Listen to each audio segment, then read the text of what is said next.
In preparation, make sure you have, that's fine.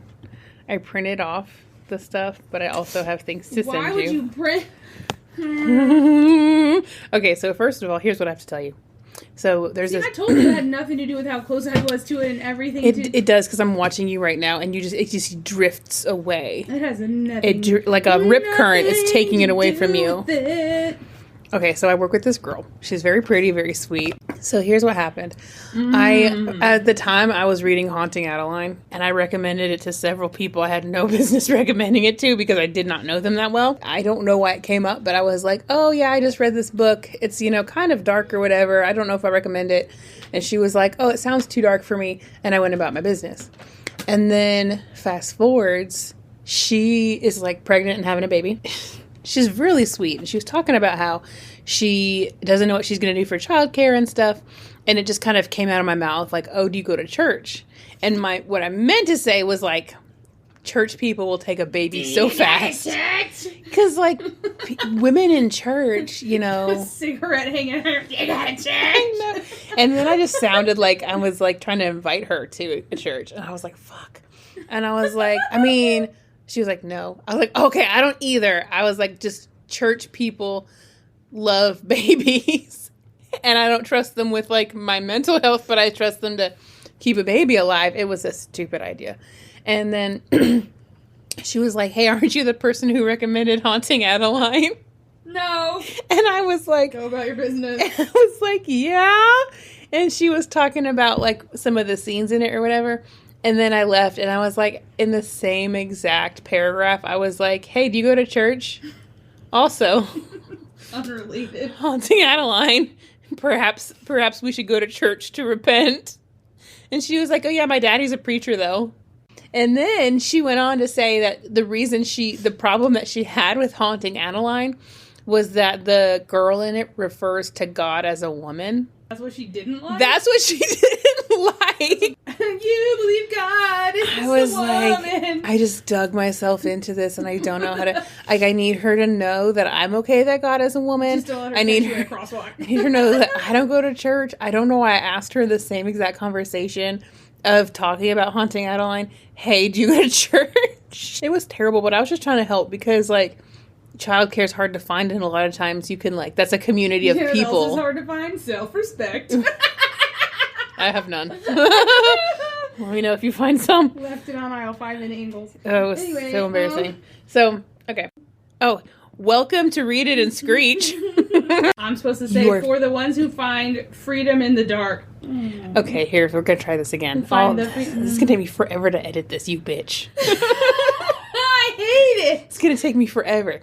I say, welcome to Read It and Screech. And then you say, the podcast for the ones who find freedom in the dark. And then I say, I'm Grace. I just read it. Oh, fuck me. Okay. I say, I'm Grace. And you say, I'm Eva. And then we get into it. I'm not saying my name out loud. Okay, well then you can say, that's Grace. And I can say, that's Eva. I don't want my name on this. Welcome to Read It and Screech. The podcast for the ones who find freedom in the dark.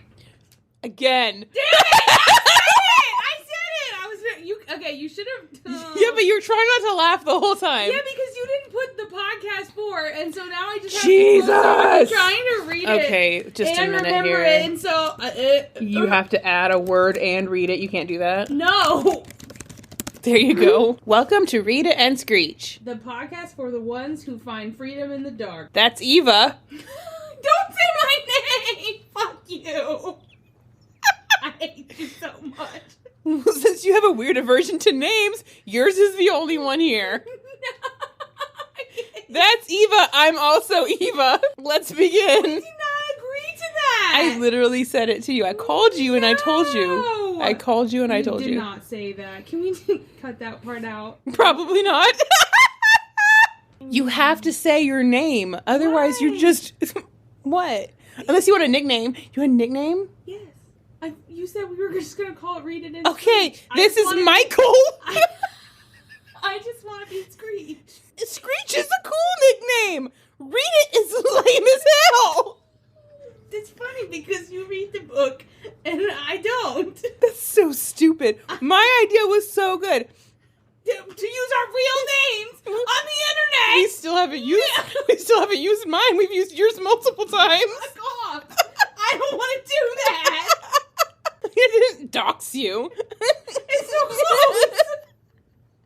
I don't even use my name when I go to Starbucks. When you apply, you have to apply to have a podcast. And when you do that, you have to say the name of the content creators in it. And it is me and you, bitch. Grace and this bitch. You didn't tell me that. Well, maybe you should have taken it up with our mother when she gave you the name Eva. Stop saying my name. I don't want to use my name. I don't even use my name when I go to Starbucks. Sorry. Welcome to Read It and Screech. Blah, blah, blah. This is Davis. This is Davis over here. And I'm Griffin.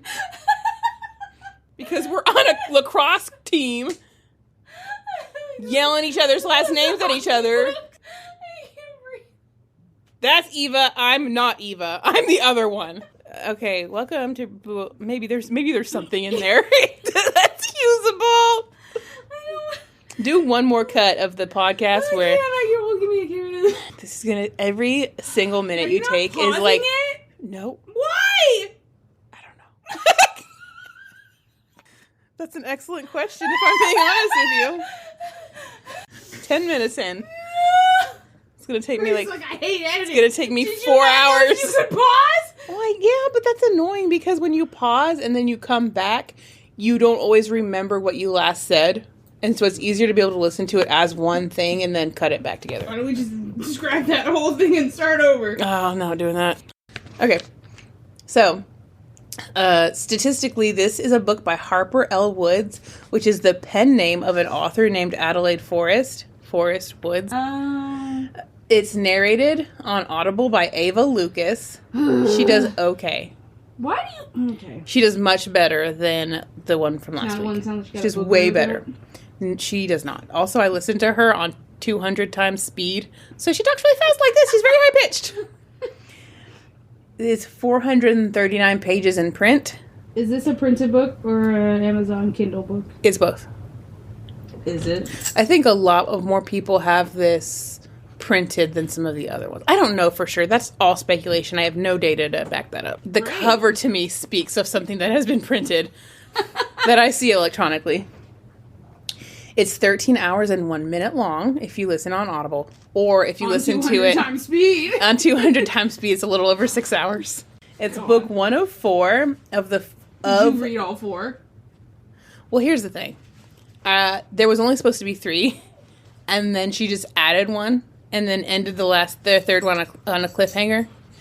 But that's okay, because the third one was a very bad idea and effed it. What?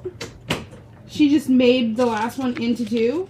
No, like it said 1 of 3, and then now if you look at it, it says 1 of 4. But 4 is not out. So that's like when they make a movie into 2 movies?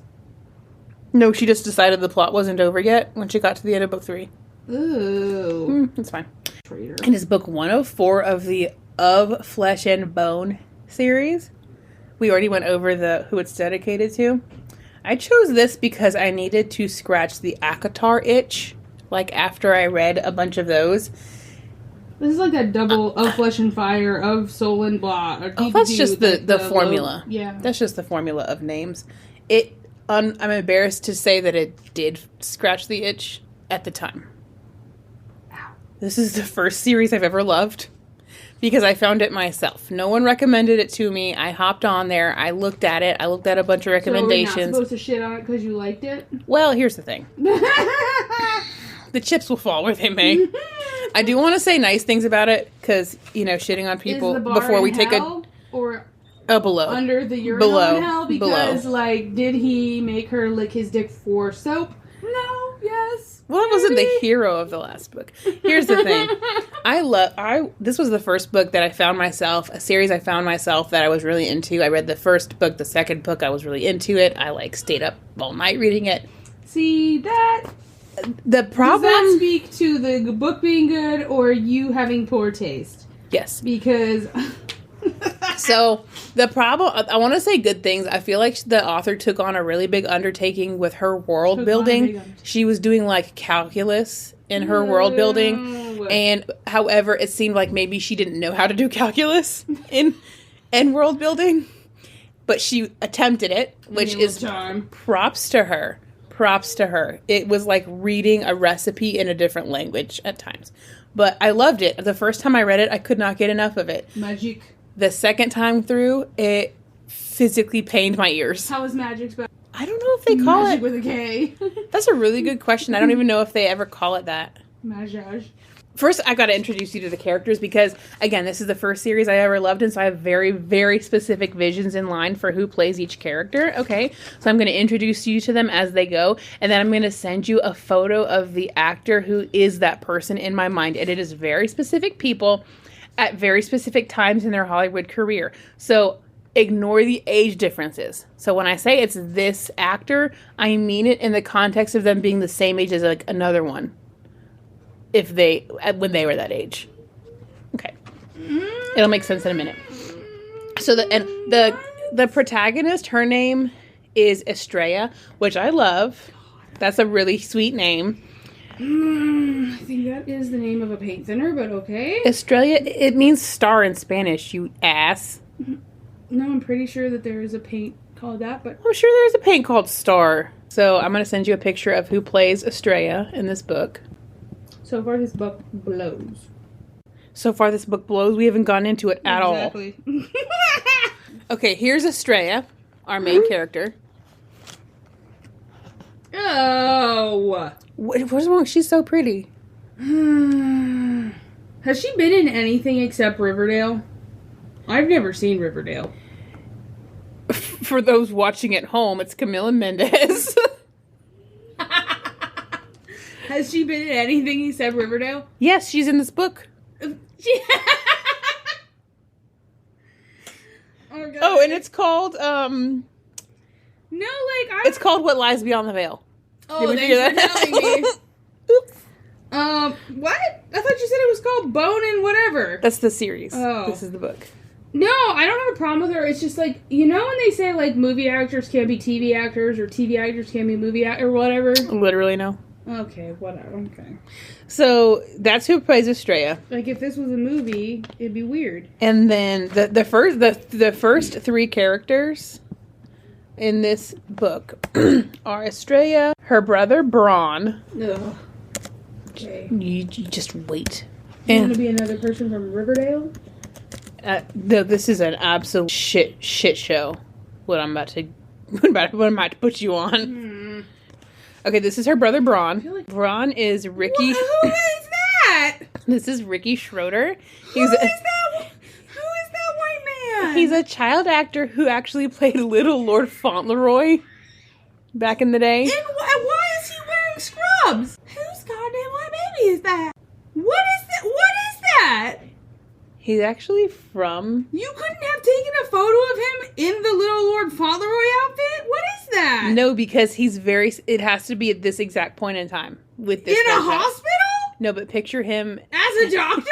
No, he's a nurse. Not even in the... What the fuck? That is her brother Braun.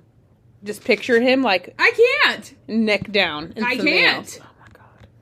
He works at a hospital. That's where he is now. Can't unsee that. His name is Ricky Schroeder.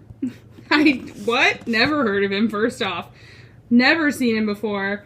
Will never unsee him in those Well, scrubs. immediately it was in my head, him. Oh my god! Jump scare.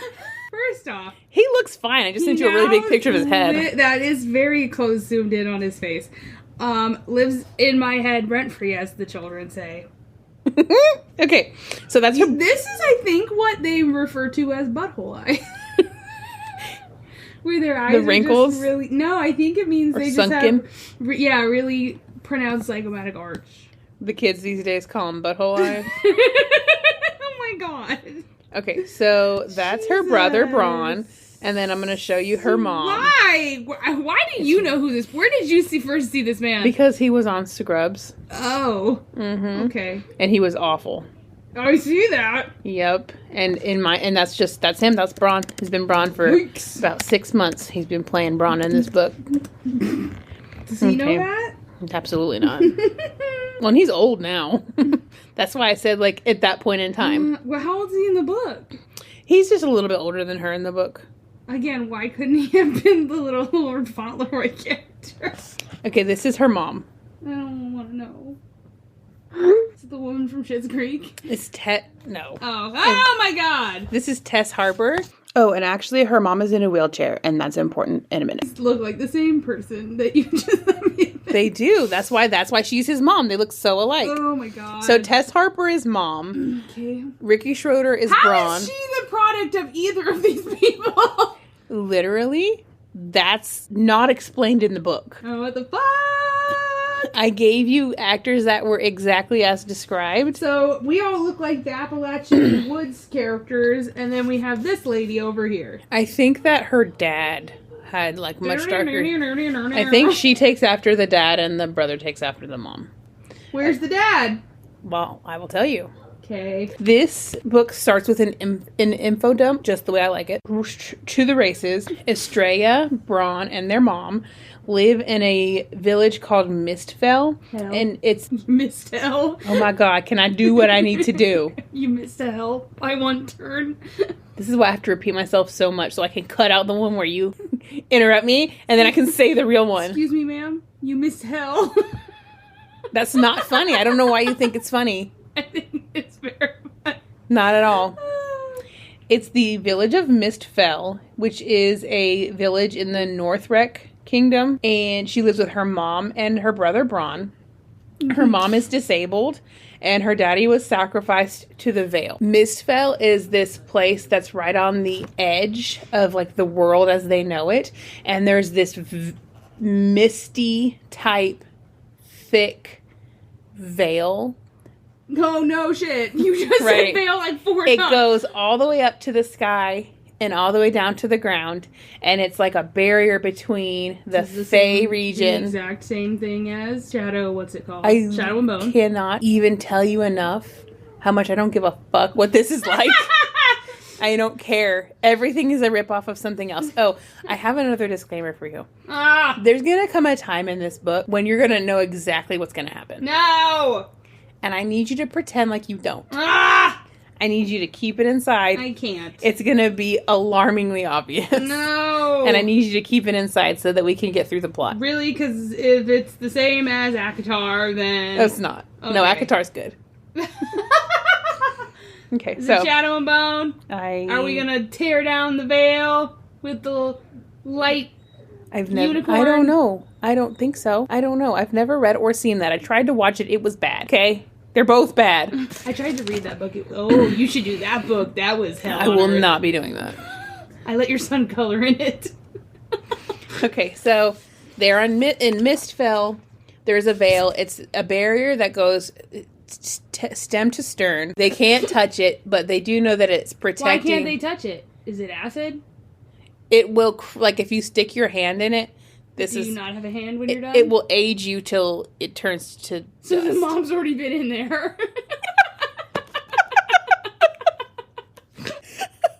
Maybe the brother a little bit. I was going to say maybe the brother. So, all they know is that, centuries and centuries ago, some witches constructed the veil to protect the humans from the Fae in the Fae realm. It's called Alfamir. I'm going to be honest with you right now, and I'm going to hold your hand when I say this. I'm so sick of people writing books about Fae. Oh my god, I know. Damn. I cannot wait for this to be over. Fuck. It's so bad. It feels like I don't have to describe that these people are attractive because they just are. Moving on. They're taller and prettier and smarter. I know. And glitter comes out of their butts. Okay. So you're in love with me, dude, or sewer rat for no reason. So the veil separates them. It acts as a barrier. The Fae, like way back when, the Fae were considered to be gods. But then, of course, they have more money than God. In a time of science, they know that they're just Fae. And so, the thing about it is that the Mistfell, being the closest place to the veil, it has a very specific climate And the people there follow a very specific, strict religion because it is their job to sacrifice a person to the veil every year, and that keeps the veil intact. They have no evidence to support any of these notions. If we don't like the veil, how about we don't keep it intact and we stop sacrificing people to it? Well, they like the veil because they don't like the Fae.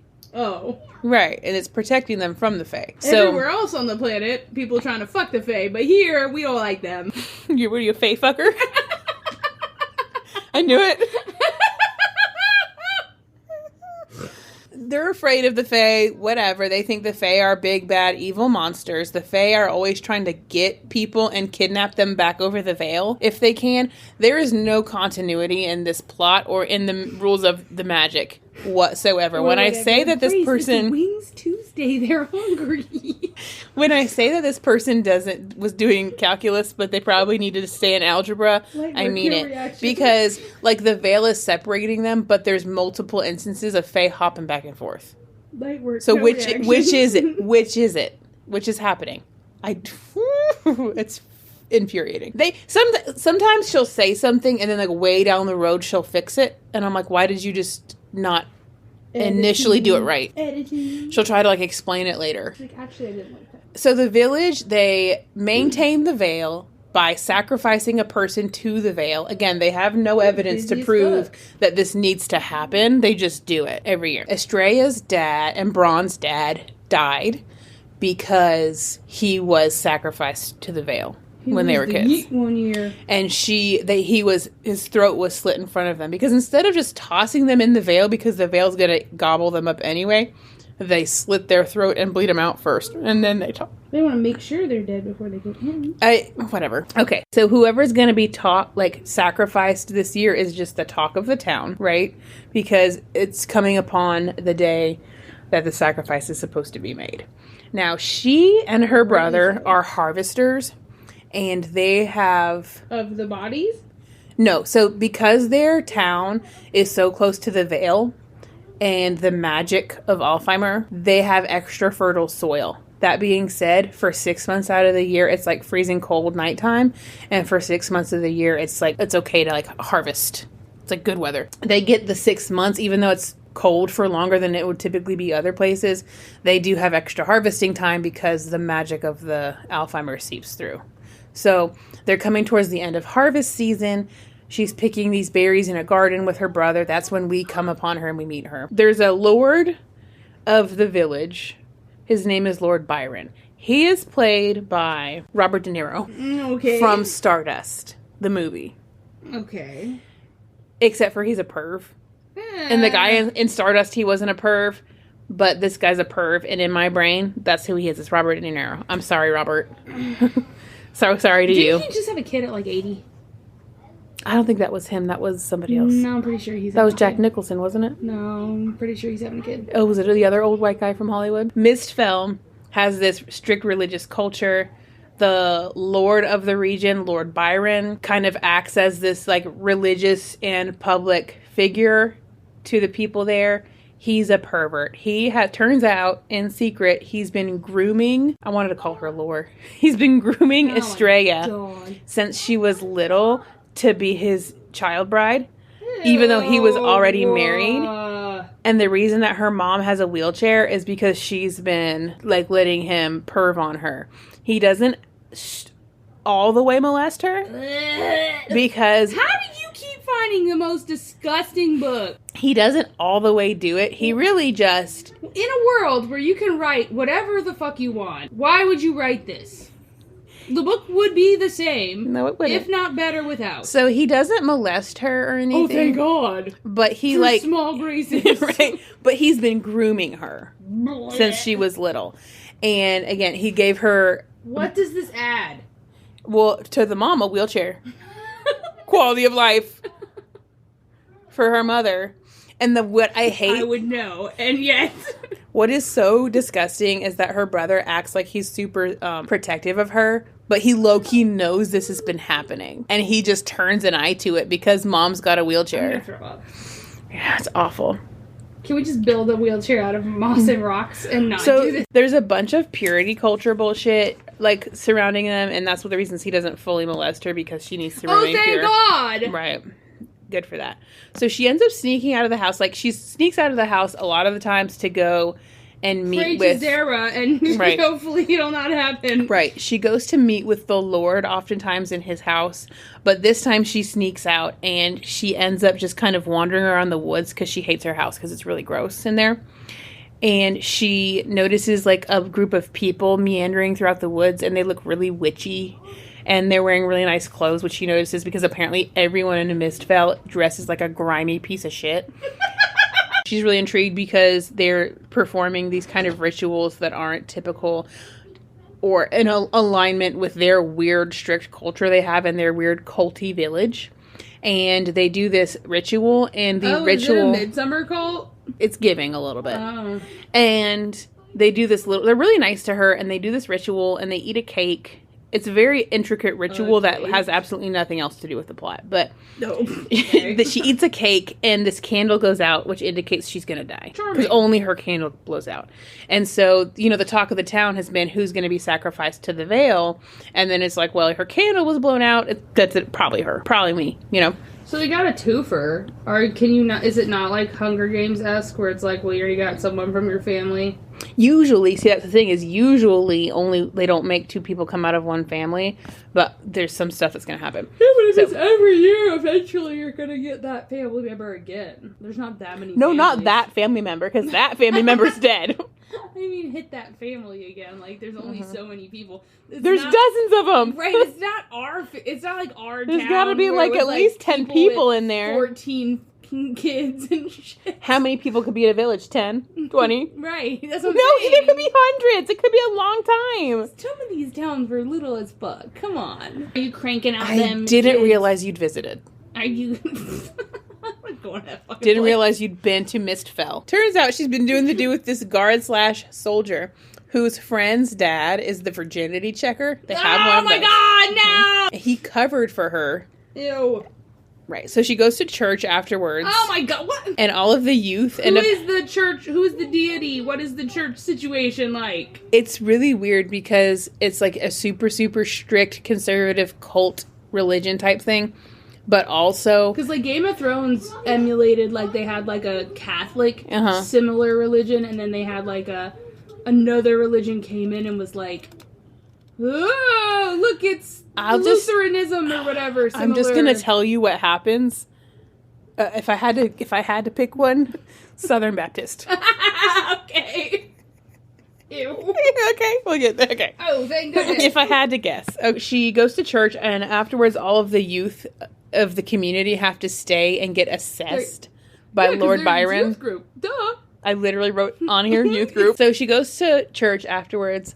All the youth have to stay and get assessed by Lord Byron, and he just shits on them for not being married or for not being obedient. To each other or what? In general, just like, well, whatever, fuck you. You're not married. And you're not obedient enough for their weird culty religious neighborhood. It turns out that he knew she was... age range of these people? Of the youths? Yeah. Youth group age. Youths. Youth group age. So like 12 or like 22. When does youth groups, like high school, college? Because like there's a range. High school, college, probably. So it turns out that he knows that she's been doing the do with that guard, and he hits her with his cane in front of the whole youth group. And of course he's mad that he's not the one that got to fuck her. Oh, so from here on out, I've named him her youth pastor. That felt appropriate. Yeah. So she's musing about life, and we find out that her dad used to tell her, and this is important, some things are better left in the dark. And that just that matters in the third book. So I'm just letting you know that's going to be something important 1,000 pages from here, or 1,500 pages from now. Okay. That's going to be an important sentence. So her little boyfriend accosts her on her way to go meet up with the guard? youth. Yeah. Okay. He accosts her on the way to go meet up with the youth pastor. Blech. Right. And she breaks up with him because they were found out. And so she's kind of freaked out and says, I'm not going to fuck you anymore. And she ends up in Lord Byron's home at the end of that. And he tells her his big plan. So while she's standing there, he fills this wine glass with poison and he sends it off to his wife. And then he reveals to Estrella that he's had his eye on her since he sacrificed her pops to the veil. And that's what gets him going. Right, so he wanted... Kill her, Dad. Kill your wife. Get together. He wanted someone to love him the way that she loved her dad. Because she cried. But she was her dad. He was her dad, not her boyfriend. Well, here's the thing. So she cried whenever her dad's, was killed, obviously. And then she cried for months and months after. You would like to cry when you die? Here's the kicker. He doesn't want her to love him that way. He wants her to have children for him and teach the children to love him that way. I hate this. That's his plan. So he poisons his wife with that glass of wine that he sent over to her. He didn't care that she wasn't a virgin because he didn't want that from her. He wants her to create little robots that love him. Turns out that she thought that her boyfriend's friend's dad was the virginity checker and lied for her. But really, Lord Byron is the one that made the virginity checker lie to the high priest about her. Because he was like, if they know that she's not a virgin, they'll say she's not a good enough wife for me. But I need her to teach little kids to love me. Do so many books have coochie checkers in them? Dude. Why does the world... And are they... Why do so many books written by women in the 2020s have coochie checkers in them? Like, you're over here, you're writing a book, you're like, yeah, my book has smut in it, but it also has a coochie checker. I feel like they're bringing to light, that's a problem in a lot of cultures that they do, and it's kind of highlighting that it's awful. That's not highlighting it. You're still feeding the beast. Well, I'm not a piece of shit, so I see it as that. No. Okay. You're feeding the beast. Okay. Because you didn't say the coochie checker was a monster. You just wrote him in there like, yeah, he was still there. You weren't like, also we shot the coochie checker on our way out of the castle. Okay, so he tells her his plan. She says, I'm absolutely not having that. I'm not doing that. And he says, well, that's hilarious because I'm pretty sure that they're going to choose you to be sacrificed to the veil. And she already had a good feeling about that because of the candle ritual. And he said, well, what I'm going to do, here's what I can do for you. Now that my wife is dead, as of 30 seconds ago. Casually mentions that I assassinated her. He was like, oh, people are busy. They won't notice. She says, no, I'd rather have my throat slit in front of God and everyone before I have sex with you. She literally says, before I will let you touch me with your flaccid penis. She says, flaccid penis. No, sorry. She said, the flaccid flesh between your legs. And she leaves. She says, fuck it, I'm out. Fuck it, I'm out. At this point, she's just unhinged. She says, fuck it, fuck this, I hate everything. So she tells her brother what happened, and he goes, yeah, I thought he might do that. I think you should marry him. Of course he does, because he knows that he's gonna get money and shit. He's like, oh, he'll take care of you, blah, blah, blah.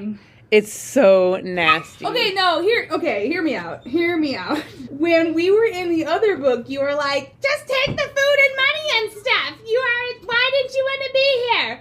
That's different. To the other lady, and this lady, you're like, yeah, get away from him. Okay, this is not like a magical fae in a palace. He's like, I have a house. He's like, I have a house in running He's water like, I've got a 2-bed, 2-bath. He literally has like a manor. He's like giving her what he's got. I don't care. And the other one, it's like you were in a prison. No, this is a nasty middle-aged, flaccid penis man. They get to the ceremony, and she's like, I would rather be killed than do this. So she goes up to the front part to be killed in front of everyone. That being said, they never officially chose her. She just like literally walked up there because she was like, oh, it's obvious. Hi. Like, don't go. Colin's sick that day. They'll have to pick someone else. They go to cut her throat, and she reaches out to touch the veil on a whim because she's like, why not? And there's a rip in the veil, and they think it's because they're not doing a good enough job killing her. So they go to do a better job of it. But before they can, the whole thing just like comes down. It just tumbles all the way down. Everyone is screaming, crying, throwing up. There are fae everywhere. Not really, kind of. There's marks showing. I want to know if this was like a two-way mirror and they were watching these people just like all over the place. Every year they're just like throwing a rotting corpse through this curtain and they go through and clean it and they're like, they fucking threw another one. That's more true than you ever think. Like, go get that goddamn body they chucked over again. These marks are showing up on people's skin as it's happening, and they find out that it's called vinculum, and that means that you're marked for a fairy. Oh my fucking God. The marked people are suddenly getting slaughtered by the Mist Guard. So that's like the name of like the army of the village. They're getting slaughtered by the Mist Guard because as far as they know, if you're marked by a fae, that means the fae is gonna like hunt you down until they find you and then drag your ass back to Alphamere. Her family starts looking at her funny. Her arm starts to burn a little bit. What do you think that could be? No. Her brother's like, run! They leave the mom in the wheelchair. They leave her. They run. While she's on the run, the Mist Guard catches up to her. It's her ex-boyfriend. And when he goes to kill her, she reaches out and to defend herself, and she accidentally turns him into snow. Literally what happened in... Isn't that what happened in another book? I'm sure it is. First off, that's what happened in Frozen.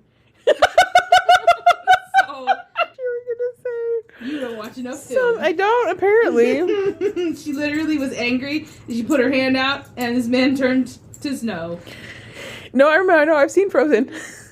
So, the fuck? Okay, so she and her brother she turns the guys to snow. She and the brother run. They're running for like a really long time, several days, several nights. At some point while they're running, they see the Wild Hunt. So you find out that there's basically two kinds of people after them now. The Wild Hunt is the name of the group of fae hunters that are hunting down marked people to bring them back to Alphamere, back to their owners or whatever. Then the Mist Guard is also after them because the Mist Guard, their job is to slaughter people with a Vinniculum. The Wild Hunt's job is to capture people with a Vinniculum. They are now just on the run. There's a very unsettling amount of sexual tension between brother and sister. Aww. I'm gonna quote some things. No! Wet eyes. Brotherly kiss. Ew, where was the brotherly kiss? Was it on the mouth? No, I think it was the forehead. Oh. While he had wet eyes. Brotherly kiss. And then he says to her, I love you more than anything. If I could have one wish, it would be that you stop telling me that every little plot point was taken from another thing. I don't care that it's like something else. I'm sure it is. Nothing is new. You could have one wish. You could wish for a lot of money. No, it would be this. Then he very casually gives her a dagger. He says, here, kill yourself. If I can't have you, you should off yourself. He very casually gives her a dagger and says to kill herself if the Fae catch her. He says, you're better off dead than going back there. Yeah, he's like, well, I really don't want you to be with them. So, he's like, well, if you're with Lord Byron, you're local.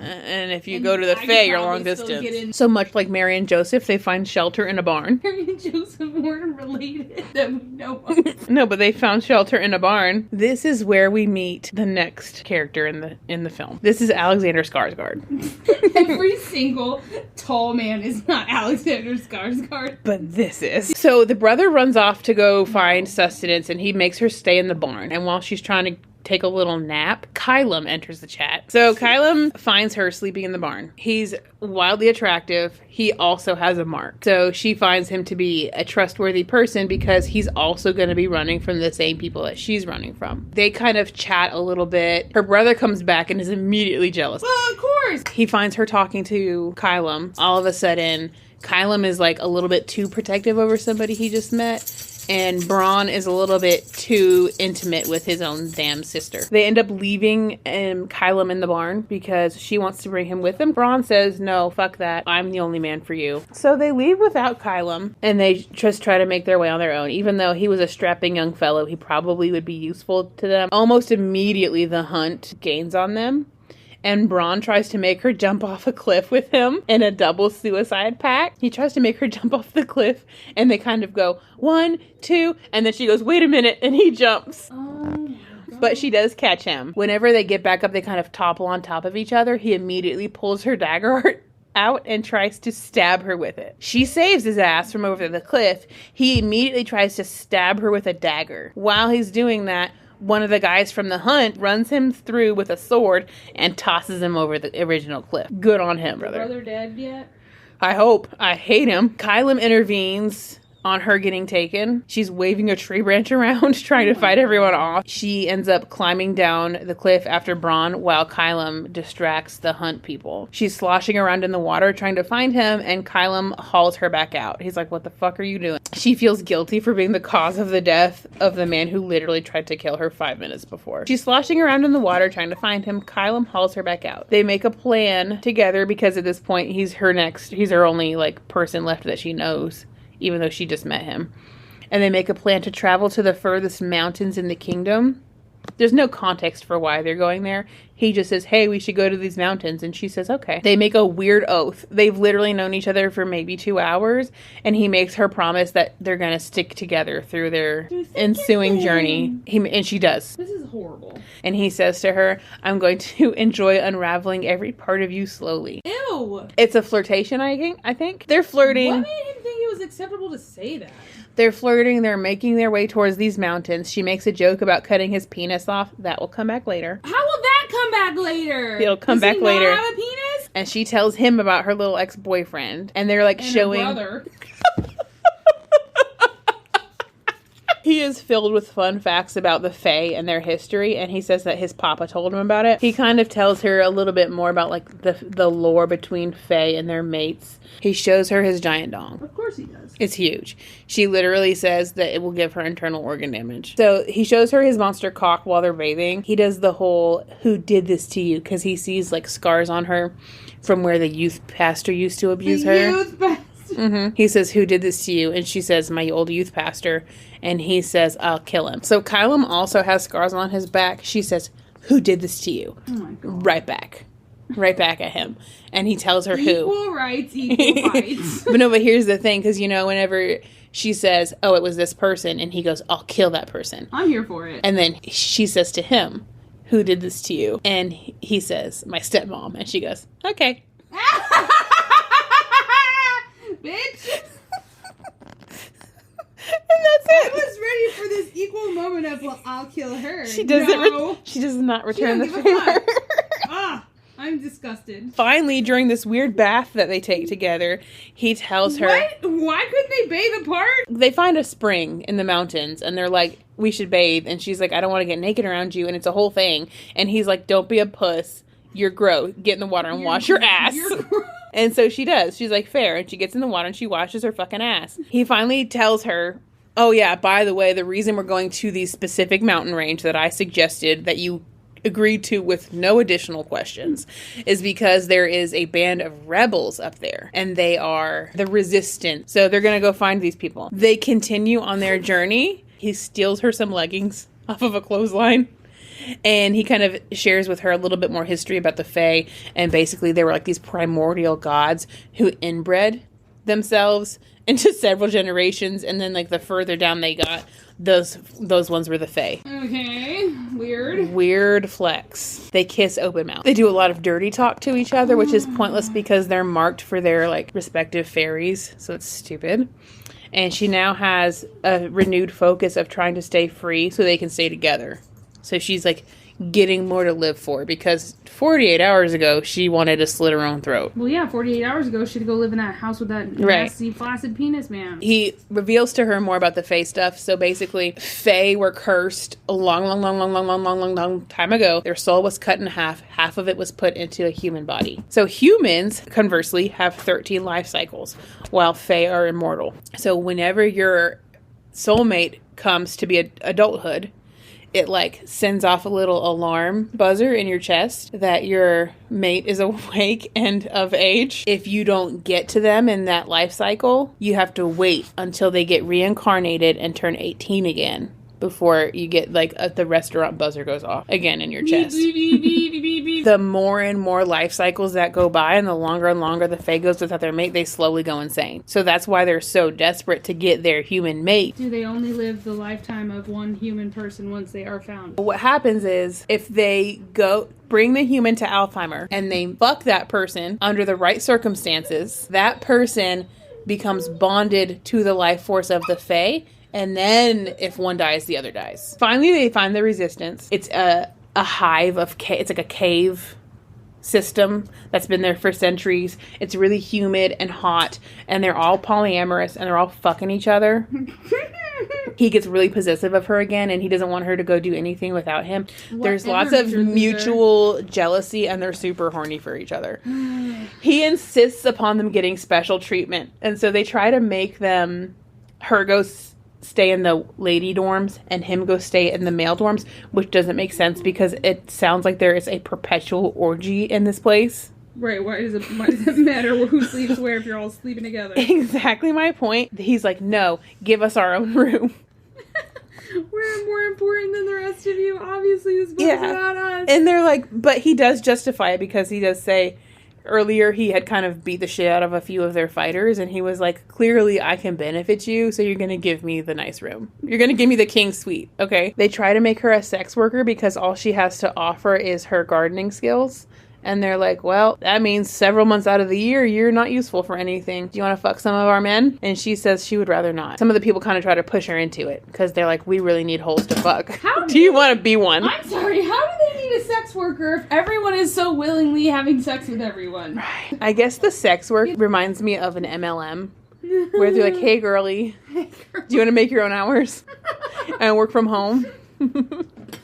Doing something you love. The leader of the resistance is like a lady, and she's like, hey, back off. We're not going to make you do that. She rightfully tells Estrella, keep in your fucking pants, girl. I don't know why you're trying to fuck this guy you just met a week ago. You're being stupid. And she's correct, but of course Estrella is like, you don't know what we have. They go to like this big group meal, and they pass out birth control publicly. They're like, who needs some? And you can awkwardly take some. Is it magical? Is it like a... It's tea. It's tea, of course. It's glowing tea. So they basically end up letting her be a librarian because she can read. Oh, and that's always a rarity in these. Well, guess who taught her to read? Her brother? No, a youth pastor. Ah! Yeah. So she can read, and she can read like some of the like ancient language or whatever. So she's reading through the books in their library, and she sees pictures of like different fae and stuff. Oh, did I tell you that earlier? That they found a cave with porn on the walls. No. Right before they took that weird bath together. They were in a cave with really graphic porn on the walls. That's all. Was it drawn in chalk? Or like mud or something? I don't know what I'd rather not know what it was drawn out of. Was it hand carved? I have no idea. I'm a crafts person. I need to know. It's cave art. It's cave porn. That's all. They're like, hey, look at these people violently fucking.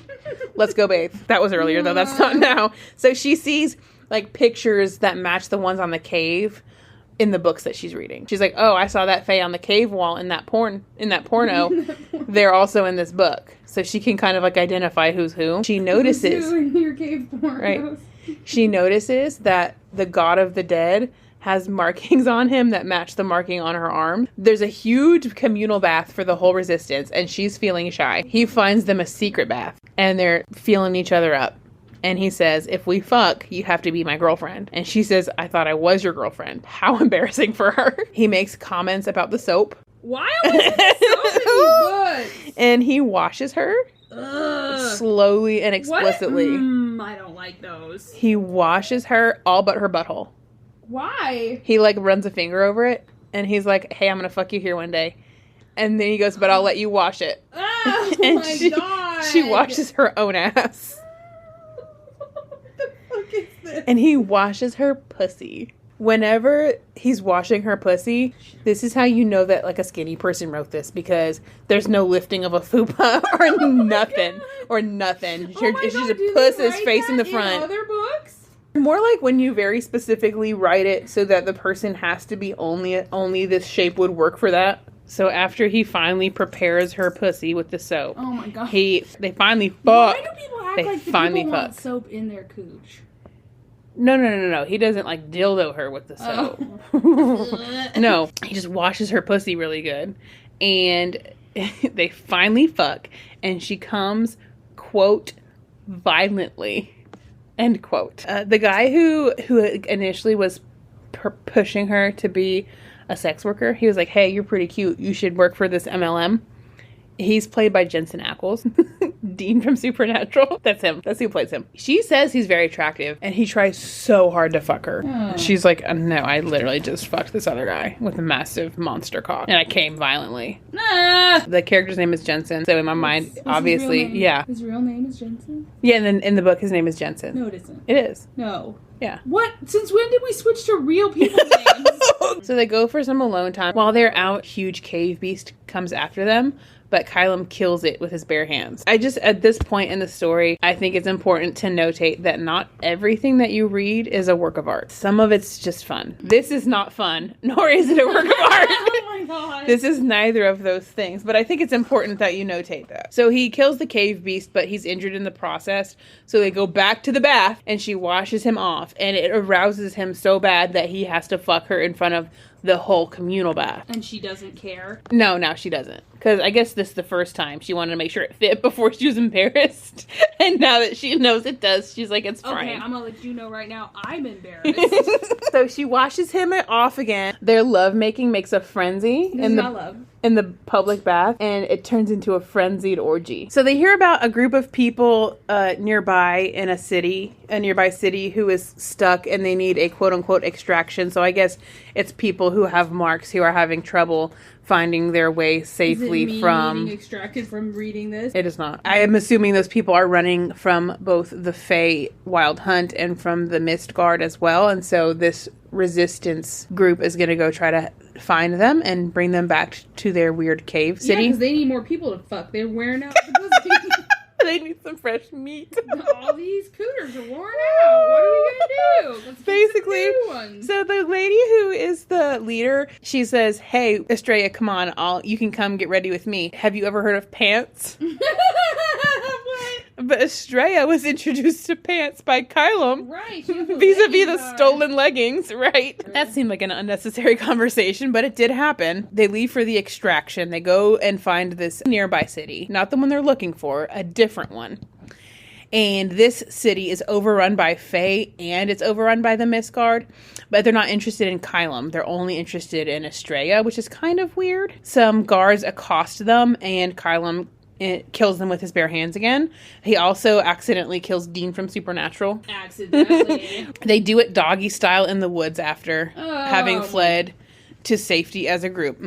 He makes her call him God, and then he, quote, withdraws from her battered pussy, end quote. Oh my god. That's something you didn't need to know, but I needed you to know. They get to a different destroyed city, not the first one. Is the destroyed city in her cunt?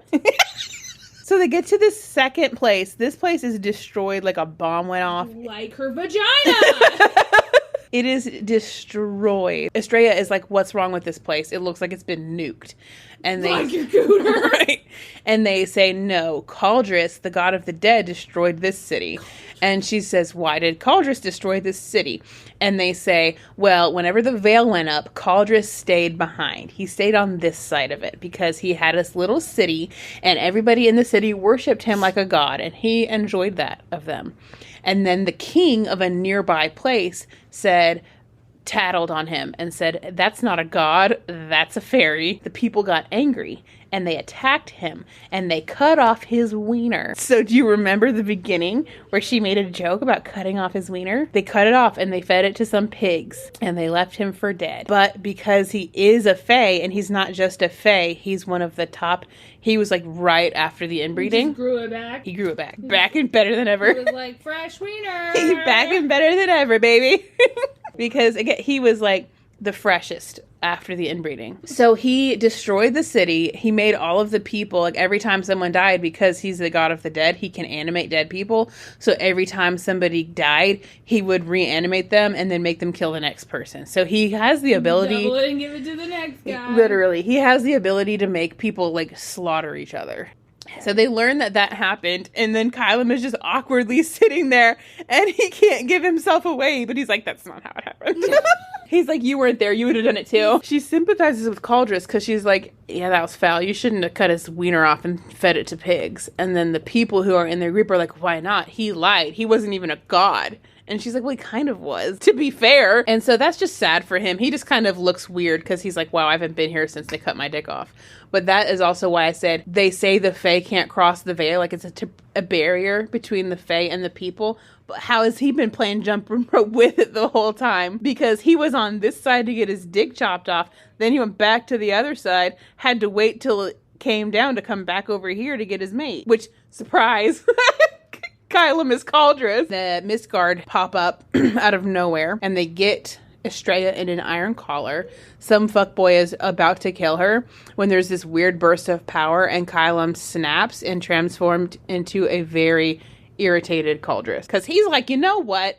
I was trying to be nice. I was trying to play this little lover boy, and I'm sick of it. He's irritated. He animates a bunch of the corpses that have just been strewn about anyway, and they team up to help him run straight through the Mistguard, and he actually just rips the heart out of one of them with his bare hands for fun. Estrella is understandably very upset about the fact that she was lied to this whole time. The good news is that they found the people they were trying to extract. The bad news is that they led the Fae there because Kylam was a Fae the whole time. Is he doing Fae stuff, or is he just doing whatever he wants, though? That's an excellent question. Not to be answered. Okay. And Call just makes a comment about being the one that tore the veil down to begin with, and that's the end. These are horrible and so boring. And I hate them. And then in between the boring is just like the worst, most offensive sexual... Like, I'm not gonna lie, like, I don't remember it being this boring. It's so boring. Oh my god. It's boring. And then there's just like bad. Was it more boring than the Sun Queen? Yes, so much worse. I kind of realized that. I was already like halfway through it for the second time. And I was like, we've been talking about leggings for a long time now. Jeez. So where are they now? Braun is dead. If he wasn't dead, he would probably Does he be... really die? As far as I know. Book, he never pops back up? Not yet. Oh, he was trying to fuck, so... Braun... In the worst way. Braun is... If he wasn't dead, he would be married to someone who looks exactly like her. Homeboy. Oh, yeah. Like, she came home from the war, and he opened the door... And then this girl who was 3 grades behind her in the weird little school, who looked just like her, and he makes her dress like her and braid her hair like her, opens the door, and he's like, "You died?" And she's like, and then he kills her with a glass of wine. Girl is dressed like her, has her hair done like her, and he's making her take care of the mom while he doesn't like give her shit, you know, like the way that men do that. And he's just like, and he makes her cook and clean and take care of the mom, and she doesn't get to visit her family, and he doesn't give her allowance.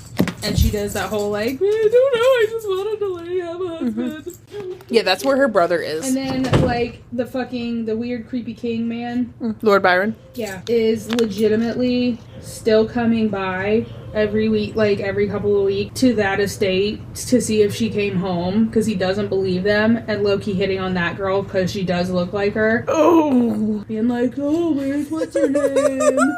You got good at this since last time. Did you practice? And it's horrible, and he's like waiting for them to have kids because he's low-key gonna perv on that couple's kids. He's gonna like try and buy their kids for a goat.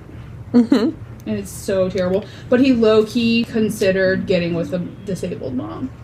High key.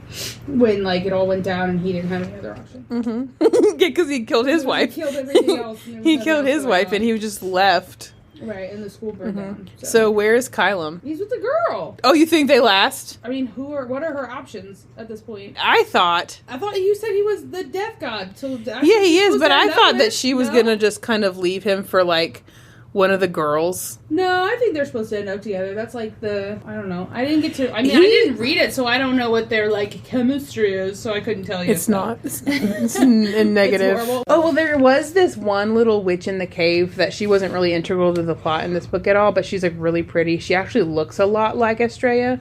They have very similar features. I feel like she ends up with her. I feel like Estrella would end up with someone else because she's on her own Maybe journey. Maybe she'll just die. That's what happened at the end of Divergent. The problem with this is that Estrella is not, by far, is not the least likable character I've encountered. She's fine. She's just so fucking dumb. For someone who's smart to be so dumb, because she is smart. She can read when other people can't read. She can read the old language, but she just doesn't fucking know. She's like, step ahead of the ACOTAR lady. She's like, you know what's weird is that I have this tattoo and you have a matching tattoo. No one else that we've run into has had matching tattoos with us. We must be ready to marry brother and sister. She's like, maybe your Faye and my Faye are twins. Because we're clearly not ending up No, together. but what Kylam is giving me is whenever there's like that guy who dated this girl in high school and he just never got over her. That's it. That's the book. This book is horrible. It's horrible.